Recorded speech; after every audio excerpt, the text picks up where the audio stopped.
La suite de notre série régionale sur les collectionneurs. Aujourd'hui, un Valaisan passionné d'aviation. Il réalise des films aériens, mais pas seulement. Il collectionne aussi des rapports de crash d'avion et même quelques pièces d'appareils accidentés. Une collection un peu dérangeante, mais qu'il assume parfaitement. Claudine Gaillard, Torrent et Antoine Multon.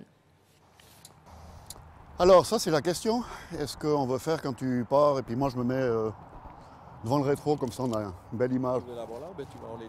On sait qu'on peut l'appeler plus ou moins n'importe quelle heure du jour et de la nuit. On dit bien un petit sujet hélico à faire, Jean-Jean est là. Jean-Étienne Alette, Jean-Jean dans le milieu. Un personnage marquant du petit monde de l'aviation. Sa caméra, c'est sa clé pour accéder à son terrain de jeu préféré.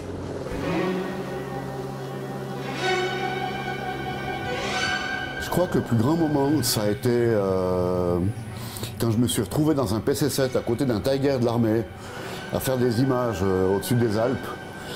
Et là, je me rappelle, je me suis forcé à poser la caméra sur les genoux et dire maintenant, tu prends 30 secondes et tu profites.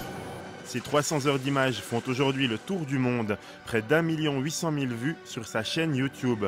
Mais sa passion pour les avions ne s'arrête pas là. Quand on arrive dans la tanière de Jean-Étienne Alette, on découvre des collections inattendues, comme ces rapports d'accidents aériens.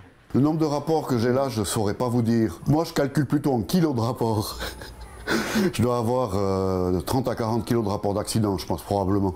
Des archives au contenu macabre qui le font passer pour un original. Penser aux accidents, c'est pas forcément morbide. Parce que finalement, si on sait les erreurs des autres, on évite de les faire soi-même.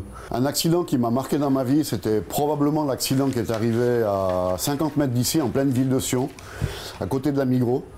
Un bimoteur allemand qui est tombé en 1980, il y a eu 2 morts. J'avais 12 ans, on est arrivé avec les parents et puis on a été voir ce qui restait de l'avion. Des restes d'accidents dont Jean-Étienne Alette fait également collection. Cet objet, c'est une pale d'hélicoptère. Il y a une trentaine d'années, en fait, cette machine était occupée à faire un traitement de vigne du côté de Fuy. Et elle a touché un câble téléphonique. Là, on voit la trace du câble. Hein. Le pilote s'en est relativement bien sorti. Dans ce carton, il y a quoi? C'est top secret. C'est top secret. Ça, c'est une turbine de lama. C'est mon téléphone. Un fou d'aviation, plutôt original, qui à 45 ans a réussi à vivre son rêve d'enfant.